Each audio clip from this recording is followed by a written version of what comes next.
What up, y'all? Welcome to That Time in Hip Hop. I am your host, Vegas of Hip Hop Now podcast. I got the homie Tone from IntoTheDome.com. What's good, fam? Everything is good, man. More water, bro. More water. More water. Yeah, I feel you, man. I've been going hard with the diet. You know what I'm saying? The struggle is almost gone. It's you kind of got to get yourself in that rhythm first. You know what I'm hmm saying? Where some of those bad cravings start to go away and your appetite gets lowered a little bit and your energy in the gym gets higher, and then you know you kind of on that path because the weight starts dropping. Um, Shit, it's already been dropping for me like 5 pounds or whatever. I still got a couple to go, but you know, I'd brother, get there some way and hmm rest. If you're watching this, rest. You gotta do that. But if you're tuning in for the first time, or maybe you forget, or maybe you mix it up, or whatever the case may be, this is a program about the nostalgia, the history, and the preservation of hip hop music and culture. That meaning that time in hip hop when this album dropped, that time in hip hop when this event happened, whatever the case may be, along with some other segments. Me and Tone are going to be here to make sure you have some context if you weren't there, some context if you wasn't really paying attention, or just the entertainment of it all, just to remember, reminisce. Please know that you can leave your comments in the comment section below. We will definitely read them. We will definitely respond. Whether you agree, disagree, or want to add a note to whatever we put right here. But please know you can only, and I mean really, I'm being serious, man. Only because we do this for free, but you can only really take advantage of this free service that we provide by hitting that subscribe button, by hitting that like button when you like something, and by sharing it with people you know would enjoy this type of hip hop content. We talk about hip hop, we talk about history, and this week in hip hop history, one of I mean, not one, but they really only had two, but their second classic album is playing behind me on Spotify. N.w.a, Niggas with Attitude, put out their sophomore release, minus Ice Cube, Niggas for Life, released on May 28th, 1991. Tone, 1991, Niggas for Life. Yeah. What were you thinking? You know, big shoes to fill when you following up straight out of Compton and the impact of Easy Does It and Easy E in general and NWA as a group and as a collective that taking the West Coast to another level after Ice Cube. I mean, excuse me, Ice T. After he did his thing with Power, 6 in the morning, et cetera, et cetera. So it was big, man. And when Ice Cube left, I mean, Ice Cube was a lot of people's favorite rapper out of NWA. So some people felt like, well, this album was probably not gonna be that good because Cube was not on it, and it was a perception that Ice Cube was writing all of their music. When, of course, that wasn't true because MC Ren and the DOC also wrote the songs as well, so they all collaborated. So, man, I remember anticipating it coming out, and I was like, man, I don't know, man. I think Ice Cube had already dropped some singles at that time, and I think America's Most Wanted might have been out. So, it was a lot of pressure on NWA, and they came through, man. I mean, Niggas for Life was a great album. Dr. Dre, I think, really went up an entire notch on his production. Like I said, the DOC and MC Ren made sure the lyrics were potent.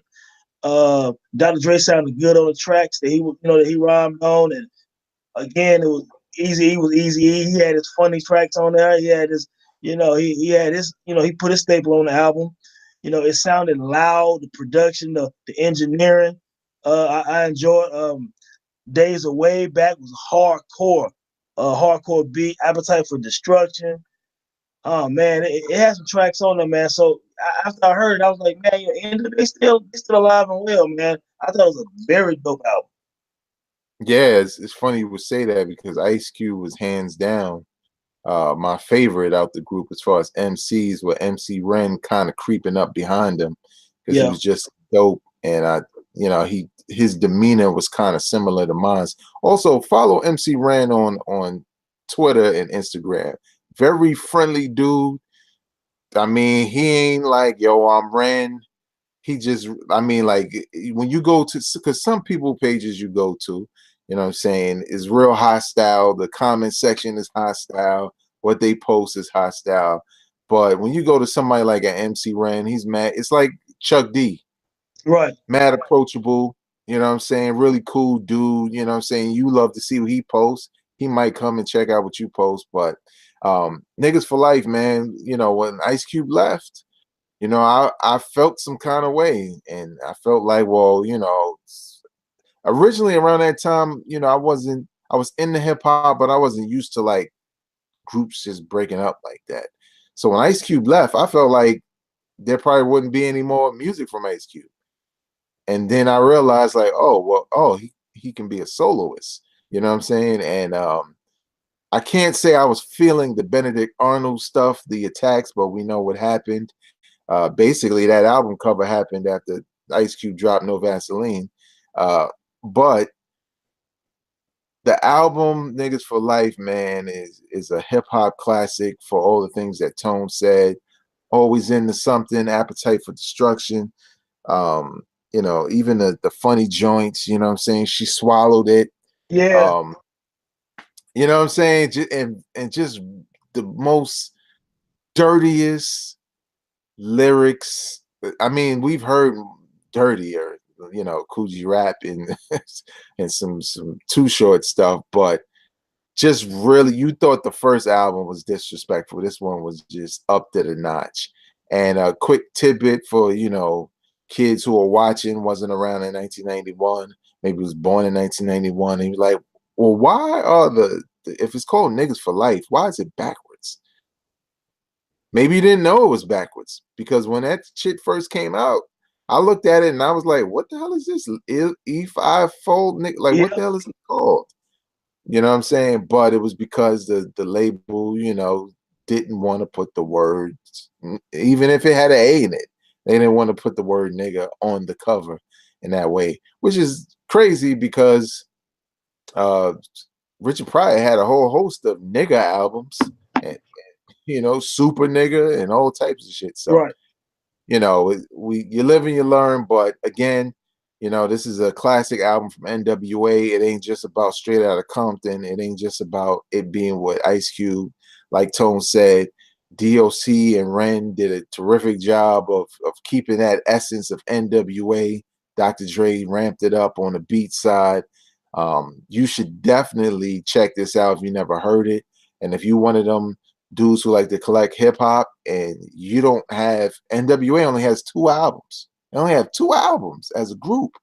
You should definitely have it in your arsenal for You know, real sure. quick, real quick, Yeah. Meg, speaking of Dr. Dre, remember now, this album came out in 1991. The Chronic came out the next year. You see what I'm saying?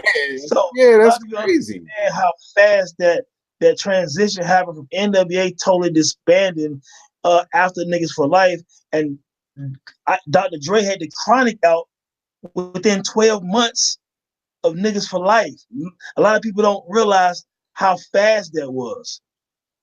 You know It what? You changed. bring up a good point. You bring up a good point because when you look at, I guess, like you said, when you look at like that era, that 90, like maybe 91, because I think America's Most Wanted came out in 91. Um, when you look at that whole time It frame, and came like out you in said, 90. it came out in 90. Okay. American One came When out in you 90. when you look at how close that came out, it feels like all of that stuff must have been really close to each other, from Niggas for Life to the Chronic to Doggy Style, all the way up to Tupac. And like Death Row and the whole Easy and Ruthless Records and West, that, you know, that branch or that tree of West Coast hip hop, they had a hell of a run. Like, you know what I'm saying? Like a decade You're of right, just because you're right, because gangster remember hip hop. now, because remember, and Easy found Bone Thugs as well. So I mean, Yeah, so you still had the West Coast, then you had all the way up in Cleveland with Bone Thugs, uh, dropping some classic material, man. So yeah, like yeah, you said, man, you had a run of a lot of material, a lot of MCs they put on, a lot of production, a lot of impact. So again, man, Niggas for Life for those who are listening who haven't heard it in a long time or haven't heard it in period, go back and check that out, man. It's a pretty dope album, man. Yeah, and it kind of reminds me of a previous podcast that we did on EPMD that you could check out right after this one. How we talked about how like the Hit Squad was getting ready to do basically what happened here.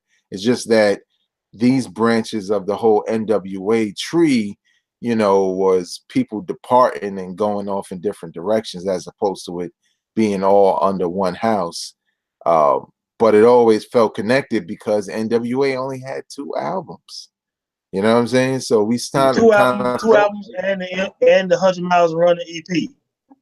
yeah, and the EP and the Easy Does It joint. I guess that was kind of like sprinkling of the beginnings of NWA also. Shit, since he ain't write it, everybody in NWA wrote it. So Yeah, look, Easy Does It is an NWA album. yeah, yeah, right. Right. Basically. All right. Well, yo, we come to the point in the show where we get to the main topic at hand. And I just want to let y'all know before we say it, you probably read it, but before we say it, um, we did not even plan the timing of this. This was just already mapped out on a calendar of shows of what we're going to do. And considering what's currently happening in hip hop with the whole Pusha T versus Drake MC battle that's going on, this is something that we thought and in some ways kind of did was going to turn into just that. But Tone, tell the people about that time in hip hop, man. Man, that time in hip hop when Big Sean's song Control was released. Yeah, Electronica and Kendrick Lamar. And what's funny is hip hop has always been about battle.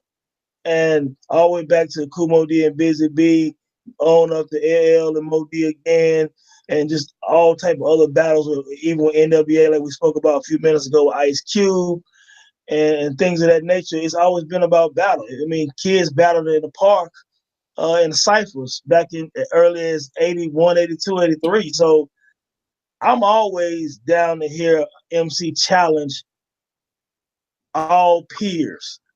Because in the history of the culture, almost every great MC has been challenged. And when Kendrick Lamar did his verse on Control, and he called out, he said, I'm trying to raise the bar. So he called out J. Cole, Big K.r.i.t, Pusha T, J Electronica, and Big Sean, who were featured on the song with him, Mac Miller, Tyler, ASAP Rocky. I mean, he calling out all his peers. And I just thought that was just not only just brave, but it was showing that he understood the true essence of hip hop and the true essence of MCing, and battling is part of it. And the dude called himself the Machiavelli's offspring, man, the King of New York. And Yeah, once Kendrick Lamar called himself the King of New York, the just the whole vibe and whole energy just went up a whole nother notch, because every New York rapper had something to say about it after that, man. And this is what hip hop is, the impact of that Control verse. Who would have thought one verse would have lit the internet on fire? I yeah, mean, when I heard that verse, I was like, I rewinded it like 2 or 3 times, because I was like, okay, I haven't heard someone really do this since like maybe even 50 Cent on How to Rob, and that was more of a parody, having fun. But yeah, Kendrick's kind of saying, y'all my peers, but whatever, I'm better than y'all. I feel like I'm feeling myself right now. I done dropped Section 80. I done dropped Good Kid, Mad City. I'm killing features and freestyles and ciphers, and I don't know. I think I'm nicer than y'all cats, man. Real talk. And I respect that, man. Kind of made me feel like the KRS-One MC Jam days, when KRS-One was like, you know, God, it was like when Red Alert or somebody somebody wouldn't play his DJ Magic wouldn't play their song, man, and just playing MC Shan songs, and he was like garbage. MC Shan is garbage. You know what I'm saying, on that beef DVD, and that's kind of how I felt. Like he's like, yeah, but I'm nice and I'm trying to murder all y'all niggas. So that's what he said. What did you think when you first heard the song, babe? Yeah, well, this was in the summer of 2013 when this dropped. This was before Big Sean's album. Never made it on that album. I wonder why. Oh, Uh, but when I first heard it, I was excited because we hadn't had that from this new school of rappers. You know what I'm saying? It was we was at a point where there was a lot of dudes doing auto tune. So a lot of dudes singing some emotional, soft, and I ain't just talking about Drake. You know what I'm saying? It was a lot of cats kind of doing that. J. Cole ain't have no Forest Hill Drive yet. He ain't have no Born Sinner album yet. You know, at least I don't think so. Um, no, I don't think so. He had that first album that was kind of in that Drake lane and didn't really work. So it was kind of like it was a call to action from a younger MC from this generation saying, "Yo, you know, they," and this is before the mumble rap really took off.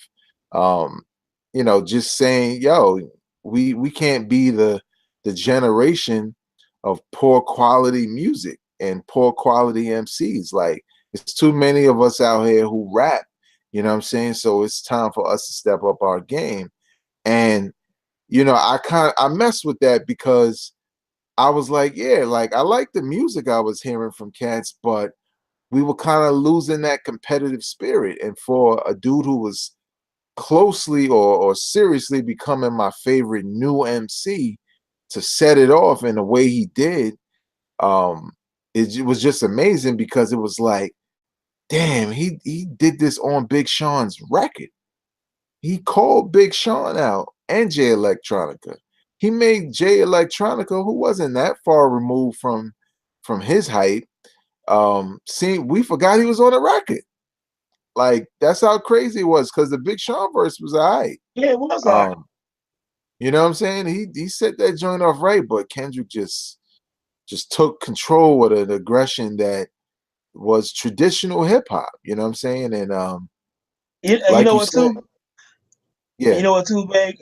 The fact that he said something about two guys on the track made me think about LL Cool J on 4321 when he had Cannabis on there. He kind of attacked Cannabis and then yeah, had Cannabis change his verse. He ain't changed his verse. He said, tell yeah. little short of the baby's clothes. You know what I'm saying? Like, I'm going to diss you on the song, man. So that's what I know it wasn't Kendrick's song, but it made me think about how LL played Cannabis and called him out on the track that they both shared. So it was kind of funny, man. But you know what? Another thing, too, I thought about Big Daddy Kane on that Beef One DVD said, man, look, you can't have two MCs in the room at the same time, both thinking they're the best, and that ain't gonna happen. You know what I'm saying? So that's the essence again. And then when KRS-One on that same Beef DVD said, he said, every year I have a rhyme for the top 10 MCs on the Billboard.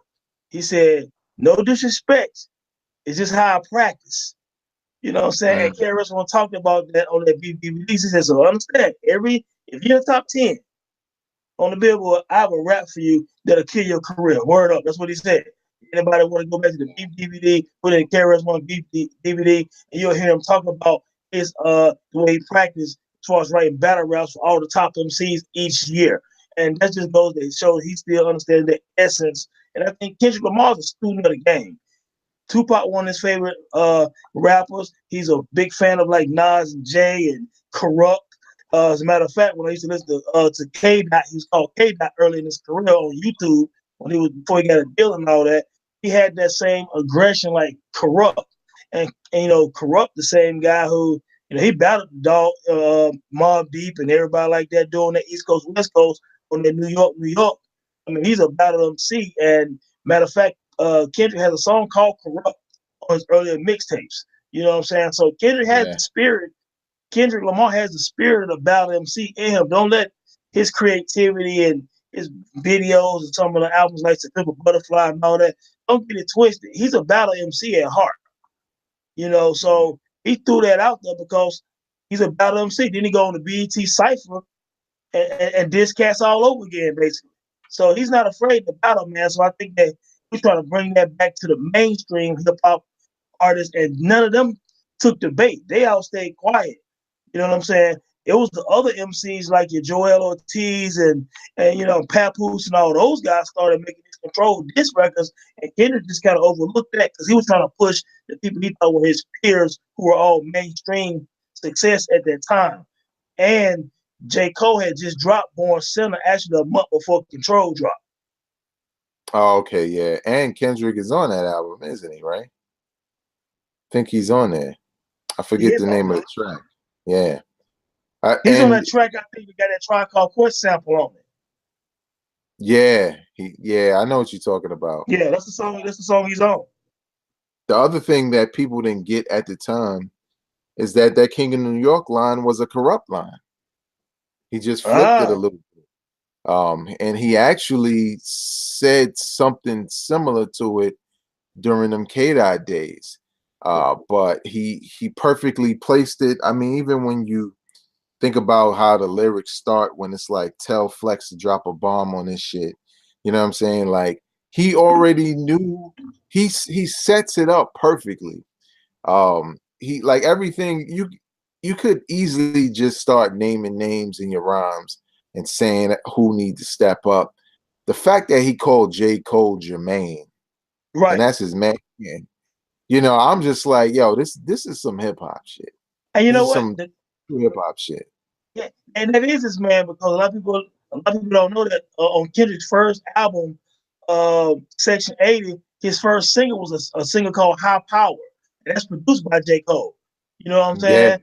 And then they used to do little tours together, and then on Born Center, J. Cole's album Born Center, Kendrick is on a song called Forbidden Fruit that came out a month before this whole control thing happened. So it was friendly competition, but it was cool because he's like, yeah, you might be my man, but come get some as well. Yeah, man, and I was there for it all, man. Like I remember, shout out to the homie I remember talking to this dude like I was supposed to be going to the gym.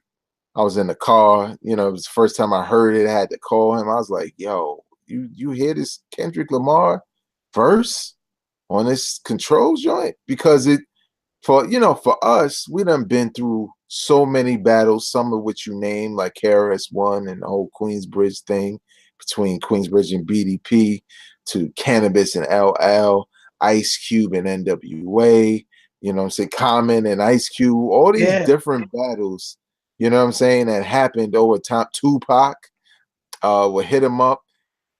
And it was such a long gap between, like you said, maybe during the whole 50 time when he was going at Ja Rule and all that, where everybody was battling everybody.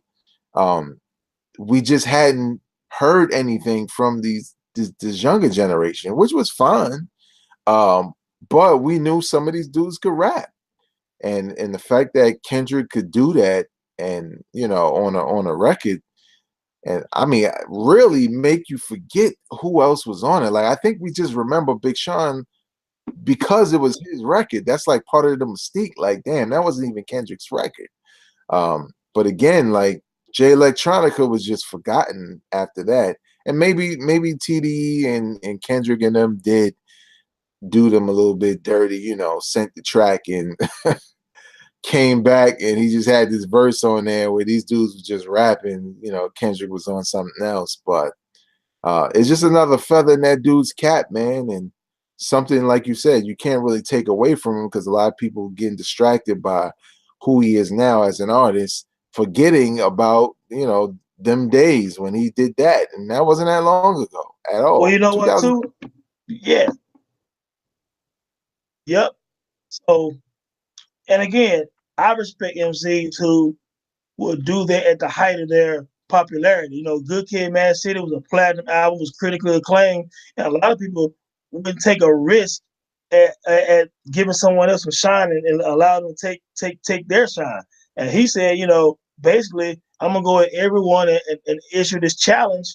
And at the time, he had all these looking at these songs right here. He had that "Bitch Don't Kill My Vibe," my "Poetic Justice," "Swimming Pools," all of these tracks he had out at the time, and he still did this disc basically with Big Sean. And another thing to note from this song was he put himself in the same light as Nas, Jay-Z, Eminem, and Andre 3000 on the song. he named them and named himself like these the greatest MCs right here. And he named those guys and then named himself. And then issued a challenge Yeah. to all his peers. But also at the same time, for his real fans, he's subconsciously putting his name amongst the elite, amongst the legends. Yeah. So you'll start identifying him in that same light. So it was very brilliant the way, and going back to just real quick to the way you said at the beginning, he said, tell Flex to drop a bomb. I'm from California. I'm telling Flex to drop a bomb when that song Emma diss all these East Coast cats at the same time. So there's a lot of different ways to look at what he was doing. I mean, he talking about some serious bait going out there and an insult almost. And then he called himself Machiavelli, offspring, Tupac from Harlem. You know, a lot of Yeah. people always think of West Coast Tupac, but he didn't go out until at the beginning. He was raised in Baltimore, after being born in Harlem. Spent a lot of time in New York. You know what I'm Yeah. saying? So Kendrick tried to take the spirit of New York also. You know what I'm saying? Then he named himself with Nas and Jay, with all the greatest from New York. Yeah, that's what to me, that's what kind of made it dope. Like, I didn't take Absolutely. offense to the King. I didn't take offense to the King of New York line like some New Yorkers did, like K. Slay. Um, because of the simple fact you can never be the King of New York. You would never be recognized as the King of New Right. York. You know what I'm saying? Because you got to be from New York. That's just how that works. But that was in the spirit of a New York MC, and that's why I fucked with it, because he ain't just talking about being king of New York. He talking about being king of the damn country. Both coasts, I juggle them both. Right. That's some hard shit to say. You know what I'm It's, saying? it's Like, hard. that shit is hot. You know what I'm saying? When he said that, I had no problems. I was like, this is the type of shit I want to hear. I want to hear a nigga just say, oh, I'm not just trying to be the king of a city within a state. I'm trying to be the king of it all. You know what I'm saying? Which is what you would think MCs would strive for. But yo, let's talk about that part. The people who he mentioned who didn't have anything to say, and then the whole floodgates of cats who weren't mentioned that just decided to do songs. That was I mean, annoying. yeah, you know what? And also you gotta understand too, I, all of the guys who responded, they saw a good time to bring some light into their own career. A lot of these guys at that moment started dropping mixtapes and singles on iTunes and getting their rocks off. And it was the perfect time because at the time Kendrick had shook up hip hop. And so if I'm Papoose or Doyle Ortiz or Joe Budden and 30 other guys from New York, from the New York area or the East Coast in general, that was a great time for publicity. You know what I'm saying? And that was the reason to me that Kendrick Lamar looked at those. Trust me, he's an MC, so he heard those responses, but he's not gonna say that because I'm not gonna give like. If I'm Kendrick Lamar, I'm not gonna do a reply to Papoose, so Papoose can turn around and do a damn 30-minute this record on me. You know what I'm saying? For his own benefit, I'm not gonna give you guys this plate full of food. You know what I'm saying? So he ignored those guys because he wanted Jermaine, J. Cole, you know what I mean? He wanted Dead Electronica, Big Crit, and all these guys, Mac Miller. He wanted the guys who he felt like were in the mainstream and they called themselves MCs and Drake as well. He called those guys out to get a response, and they heard it. They heard it probably 1,000 times. I remember Fabulous on Twitter said, "Headed to the studio," not to diss Kendrick, but it gave him motivation. Yeah. And I think that's what was dope about it, because it, like you said, it opened up the floodgates for for people to be lyrical, and everybody wanted to hear, everything that was said. I think just what cheapened it was the fact that everything was coming from dudes who he didn't mention. And I felt like you said there was a reason he didn't. The only person who did and did something of quality was Big Crit with that I think it was called Mount Olympus or something like that. Yeah, I believe Uh, so. yeah, that was dope. It came after the buzz died down, but the buzz only died down because, again, we were getting it from dudes who, we didn't really ask to hear from. You know what I'm saying? And it's unfortunate, but I had a feeling. I wondered if um I was going to call him Jermaine. I wondered if J. Cole was going to respond, but then when he didn't, I didn't really think too much about it.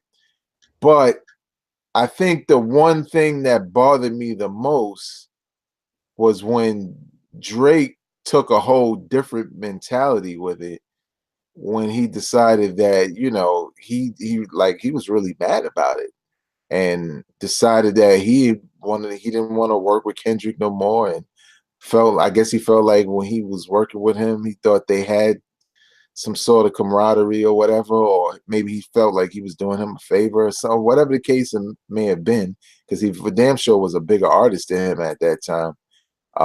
But he took it personal, but he didn't take it to the booth. Obviously there's probably little subliminals over time.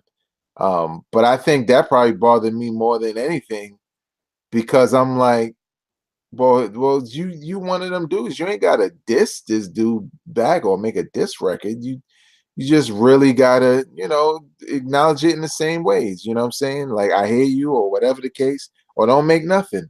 Um, but then like you mentioned earlier, it escalated, or at least it tried to, where Kendrick Lamar didn't care at that point, and that And look beat at it, freestyle. and look, I just pulled up. So listen to some of these.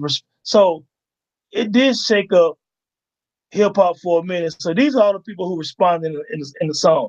ASAP Ferg, Big Crit, B.O.B., Cassidy, David Stones, Graph, said J. Cole said something. I guess it was subliminal. Joe Budden, Joel Ortiz, Joey Badass, Kevin Hart, King Los was very dope. King Los, Lupe Fiasco, Mac Miller, Mad Rapper, Meek Mills, Shine, Dan Bull, Uncle Murder. All these different guys had something to say about Hold up, Kendrick, you said the Mad Rapper? the Mad Rapper. Now I haven't heard. I didn't hear that one. I got to go back. It's gonna make me go back now and try to I listen to think what I the man. remember that. That's hilarious within itself. Um, yeah, but that's what it does. That's what you want to happen. He did. He accomplished whatever his mission was. He called out the mainstream rappers. He got a big response from a lot of heavyweights in his era. You know what I'm saying? He paid homage to the legends, Andre 3000, Eminem, Jay-Z, and Nas on the song, and put himself on the same level with them, which is gonna still make people argue and debate his stance in hip hop at that time and even now. So I think that he was very calculating, which most dope battle rappers are calculating. It's funny because right now with this Drake and Pusha T thing, I see a lot of people saying, "Well, Drake never responded back. I mean, excuse me, Drake never responded back to Kendrick Lamar's shots and et cetera, et cetera." I said, "Well, if that's the case, he named 6, 7 other prominent MCs at the time. They didn't respond either." Yeah, So I always thought it was that's true. unfair to say but Drake didn't respond to Kendrick Lamar. Well, nobody did. Nobody was on that song. Yeah, All these other guys did. Like I said, they probably had projects coming out, but the people that was on the song he called out, nobody said anything. yeah. I think Crit was the only one, and Right. I and mean, again, he and did, but that came a while. That came a while after it was already out. yeah, the fire out now. It doesn't matter. Yeah, So yeah, man. I mean, that was a good time, man. I welcome that type of aggression. Man, it's kind of like you number one, and you want you number 1A. I mean 1B because Drake is probably number one, but you still prominent. You attack people the same way when Blueprint was out. Jay-Z was the number one MC in the game. He still did the takeover against Mobb Deep. That's still dangerous for your career when you attack a Mobb Deep and Nas, and whoever else wants some here at the height of my dominance. I got the Blueprint out, and I'm attacking all of y'all. And it could have been dangerous. What if Mobb Deep would have dropped a gem on him? You know what I'm saying? They just didn't do it because I think Prodigy was too mad and too angry instead of focusing on dropping something like Drop a Gem. And then what if, and Nas did damage him. Whether you feel like yeah, Takeover better, either whatever, the battle with Nas damaged Jay-Z to the point where he had to get on the radio and try to justify his actions. You know what yeah, I'm saying? And that's the reason why he lost. It wasn't because his record wasn't better, and that's debatable. But he lost because his response after he heard it. So Kendrick Lamar could have. What happens if Pusha T would have dropped this dope song against Kendrick? Or what happens if Drake would have looked up and dropped something real dope? Or J. Cole went to the booth and got him good. he wasn't even concerned about that. He was like, "Come get it." Yeah. And I think that's what I think that's what's so polarizing about the verse, because in one way, the first reaction people took was it's a diss towards the dudes on the track, it's a diss to everybody he mentioned. And but then the smarter hip hop fans realize, oh, it's just kind of like a call to action. It's like, step your bars up, and not necessarily come at me, but show me what you got. Let's show the older generation what we have. Let's show our generation that we could be just as dope as the 90s that they always talk about, or some of these other older MCs that I named. And I commend him for that. It's just a simple fact that I felt like him and Drake was what Nas and Jay-Z was. Really it was Nas and Biggie, but we know how that went. It kind of Right, transferred over to Jay-Z. But where something was brewing, and it was like these two dudes gonna have to collide because they are on two totally different opposite sides of the spectrum, and it's almost mandatory that it happens. Um, but at the end of the day, it's one of those verses, a memorable verse. Unfortunately, Big Sean's a hater. It's very difficult to find. If you are just a person who I listen to streaming services, and that's where I get my music, chances are you will not find that record. right. Now, you go on YouTube or you go in the other corners of the internet, you can get it easy. Um, but it's crazy how that plays out, man, because there's politics. I'm pretty sure t.d.e had to deal with some politics off of the strength of that verse, because that's how hip hop is now, man. It ain't just bars, unfortunately. Yeah, he stepped on some shoes. Yeah, He stepped on some shoes, man. Definitely, but I love it. yeah. I mean, what can you do, man? But it's dope. That's a dope time in hip hop. What do you think? Were you around, paying attention to hip hop when Kendrick put that verse on that Big Sean song, man? What were your thoughts about it? What did you think about some of the responses? Leave your comments in the comment section below, man. It's it it's a wonderful time in hip hop when the essence of hip hop, the part that people say is dead, kind of finds a way to come back in other forms. And this was a case where, battle rap came back, and ironically, Drake been battling like a mugs ever since. You know what I'm saying? Like he done had a couple squabbles, and maybe that's because when that control joint happened and that BT freestyle happened and he didn't respond, maybe he felt like he should have in some way, at least directly. But now he making up for lost time, man. Uh, Now we come to the point in the show where we recommend an album to you that you should go back and listen to if you heard it before, or maybe you've never heard it. We're going to give you a reason why you should go check it out. My recommendation for this week is an album from an artist who I was not a fan of the artist. I just felt like all he did was curse. He didn't really have no lyrical skill. This is like on his first album, I guess. I didn't see what the big deal was with this dude until I heard a couple of tracks on mixtapes, and I was like, wait, is this the same dude? Is this Fat Joe the Gangster? Because the stuff I'm hearing on these Clue tapes is kind of crazy.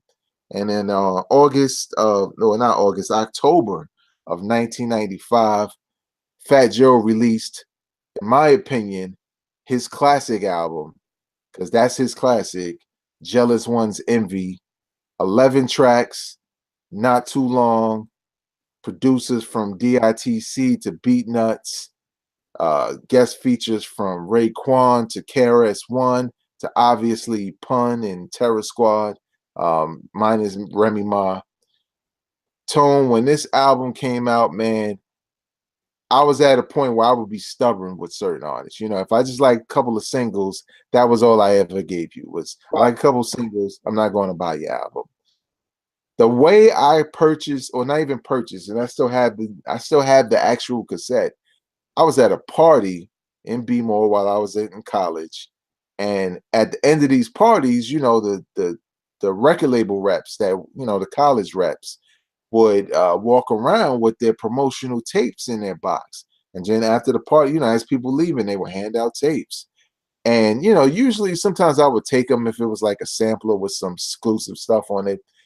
But this time I decided to take one, and I look and I'm like, oh, this dude gave me a whole album. You know what I'm saying? It was Fat Joe's Jealous One's Envy on cassette. So it was kind of like I was forced to listen to it as an album. And when I went home and listened to that joint from track 1 to track 11, I was like, wow, this album is fire. Like, this album is, there's only one song on there I skip. And I mean, I skip it to this day because I skipped it this morning when I was listening to it.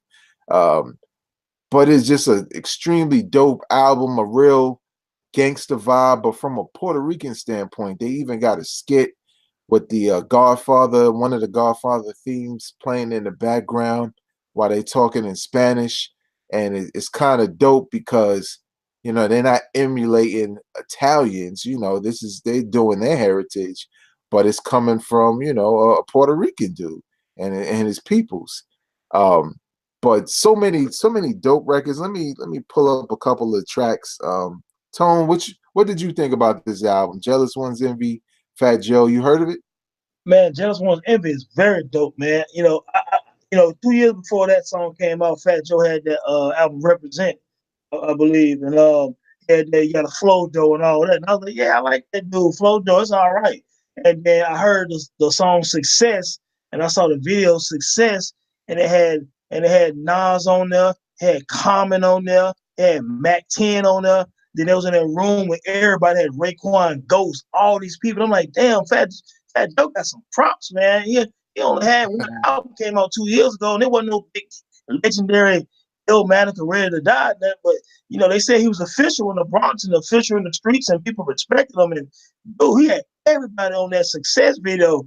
And I remember going to the record store and I got the albums. I was like, that song was hot. You know what I'm saying? And I also heard like some remixes from Premiere and all that too. And yeah, the album was dope, man. The beats was off the chain all the way down. I thought his verses was dope, and I became a real big Fat Joe fan of this Jealous One's Envy, man. It sounds good today. Yeah, and my bad. It's not 11 tracks. It's 15 tracks. It's a couple of Premiere remixes on there, Right, that's what I'm like saying. Yeah, exactly. Success and Shit Is Real, man. Oh, that's crazy. Yeah, man. It's hands down my favorite album from him. Obviously, yeah, he's had hits from there on. I know a lot of people like the Don Cartagena album. That's a dope Um, album. yeah, but Jealous One's Envy, and not to spoil the fun, but that was the first time Pun came into the picture, which he was helping with that pen game, and it showed because that was the Yeah, other thing. When Fat Joe was on his Fat Joe the Gangster, you got a Flow Joe. I didn't think he was that lyrical, you know what I'm he was. saying? Um, but when it came to this joint, it just seemed like his lyrical prowess went up a notch. You know what I'm saying? And the concepts. And obviously, Pun was one of those rappers where he was a machine, He's the type of dude, he just got ideas and he know how to execute them. And Pun really helped Fat Joe, man, because Fat Joe could have went down as one of them early 90s East Coast dudes that are one and the same with everybody with the army fatigues and the Timbs, and now gone, and all we got left is Nas. Uh, but he survived that, you know what I'm saying? And Pun was a big part of that, man. So Jealous One's Envies, 1995, October, Fat Joe, check that joint out. Tone, what's your recommendation for this week? It was funny. We talked about our recommendations just like I think yesterday, and this was not planned to any listeners out here. But my recommendation is also from 1995, and it's from August 1995 when the show soundtrack came out. Um, Mm, I saw the show in the movies, man. I'm a big fan of hip hop, obviously, and I like to see it on screen. And it was just so gritty and dope seeing Russell Simmons going to see Slick Rick in prison. It showed Biggie in his element, Wu Tang, the West Coast, Warren G, Snoop. It was just a dope documentary on hip hop. And then sometimes you be kind of literally you don't know how the soundtrack's gonna be. You hope the soundtrack is gonna be as dope as the visual. And man, the show soundtrack is hit after hit after hit. Man, it started off with just some talking, and hip hop's about yada yada yada. It's kind of like talking about hip hop, and then go right into Live by Onyx. And I'm gonna tell you, that's one of the illest, hypest songs. It fit the mold of what Onyx was doing at the time. Yeah, live. They call it live. The song is Live Niggas. You know what I'm saying? And it's raw. You know what I'm saying? Then you got a track, man, called My Block by Tupac. And it's one of my top 5 favorite Tupac songs. And the unique thing was it's the first rap song I've heard that has 4 verses. So My Block by Tupac has 4 verses. My favorite Bone Thug song is on there called Everyday Thing. Mary J. Blige has a song on there called Every Day It Rains. Cute Quest has a song on there. Domino, Live, Me and My Bitch Live by Biggie and Puff. Oh my God, man, this cat named J.O. Felony, man. He has a song on there called Zoom Zoom, produced by Jam Master Jay. You know what I'm saying? Oh man, it's just it's a track on there with Snoop, MCA, and Spice One. So they touched all the coast on there. You know what I'm saying? And production was dope. Yeah, man. If you never heard the show soundtrack, please go to YouTube, put it in, put that Live Niggas in by Onyx. If you're a Bone Thugs fan, put that track in. Summertime in the LBC. You know what I'm saying? Like, yeah, man. Check that out. It's a dope soundtrack, man. Yeah, I remember that joint, man, because like August of 1995, that was like when I first got to college. You know how you got to check in August, ready. When you're a freshman, you there extra early, like you there like a week or two early, and late. They later on, like everybody had the soundtrack shit. I got that on cassette in here. I got everything on cassette from back then. But that homecoming that we had was the show tour at Morgan State University in 1995, ironically in October. But it didn't have everybody, but it had Onyx, and it had like Sweet Tea was on there also. She was kind of coming back. She was more like an old school rapper that was kind of making a second. That's funny to say old school because it was like maybe late 80s, early 90s when she kind of got on. Then she kind of paused. I think she had a kid or something like that and was trying to make a comeback. How But it high also, Method Man and Redman. yeah, also Redman and Method Man were at the show, man. And being in college for the first time, being at a HBCU, and you got the fraternities stepping on the floor. It's more girls than me and my roommate can handle on the dance floor, but we trying to handle them all. Then then you got this dope soundtrack that we've been listening to, and Red and Meth, who are hot, like you said, How High was on there, so they were hot at the time. They were jumping in the crowd. They were Yeah, climbing no on doubt. stuff. Climbing on people's necks, rhyming, man, all of that. It was just a dope time in hip hop, man. So that's a good one, man, because honestly, I've never seen that movie in its entirety, and I haven't listened to that soundtrack in years. Well, Vay, go back and check it out, man, because also that song "Glamour and Glitz" by Tribe Called Quest, "Papa Love It" by LL Cool J. Can't forget about that track, man. Papa Love It when Oh she yeah. does. Woo! It goes hard, man. Uh, Again, man, there's just so many songs. I just kind of scroll up and down, man. Even Domino's song was kind of hot. Domino's in the House. That joint was really hot. You talk about "What's Up, Star" by Sugar. Yeah, they used to play that a lot. And it was funny because I think they had a video for it or something like Yeah, it was a that. video for it. Yeah, and then she had changed her name, but I was Yeah, looking at her face and I was like, yo, that's Sweet Tea though. That's from yeah. that's Shorty from back in the day. Like listen to these names though, like Sweet Young T, I Cats, think she like had a song called "On the Smooth Tip" or something like that. yeah, she did. Also, Uh, another little tidbit: the mm, Showtime track ended up being #1 on the top R&B and hip hop billboards. It was wow. #1, and then it was #4 on the Billboard 200. And AllMusic.com gave it a 4.5 out of 5. Now this is the crazy part to hear you say that, and especially the lineup you gave. For people watching this, think about the episodes we had in the past that you can go and watch regarding Tupac and others. And this is 1995. It's like the calm before the storm. This is an album that has Death Row and Bad Boy artists, Wu-Tang artists, the Def Squad. Like it has all these different artists from all these different labels and these different sounds all on the same project and almost like in some hip hop solidarity thing. And then the Source Awards happens and it all goes to hell. So it's just it's kind of unfortunate. Tribe Called Quest is on there, like it's kind of unfortunate, but at the same time, man, it is what it is. It's our history. It's hip hop. But that's going to do it for us for this week on That Time in Hip Hop, man. We hope you enjoyed this episode. Tone, you know what we never do? We never tell them our social media. So give them where they can go and, check out what you got as far as Instagram and Twitter goes. Well, Instagram is Tony Haynes the Dome, all one word. Tony Haynes the Dome. Twitter, Into the Dome. And of course, the website, intothedome.com. And if you guys on Facebook and want to see my ramblings on Facebook, it's just Tony Haynes, man. You know what I'm Yeah, I don't even, I be seeing your posts. I'm like, I'm not getting involved because I look at the saying? comment. Well, I'll be doing the old man shit. If I see like 3 comments, then I'll jump in. But if I see like 20, I'm like, nah, because I'm gonna be on there all day typing away basketball, all of that, man.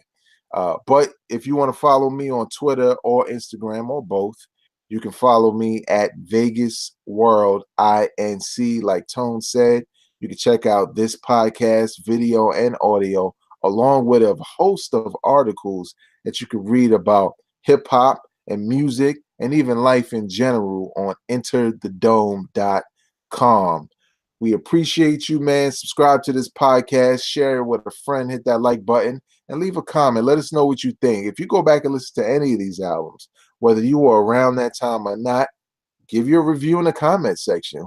This is a judgment-free zone. We're not judging you at all, man. But until next time, y'all, man, be safe. Go out, support hip hop. Peace. Peace. Drop it on the random.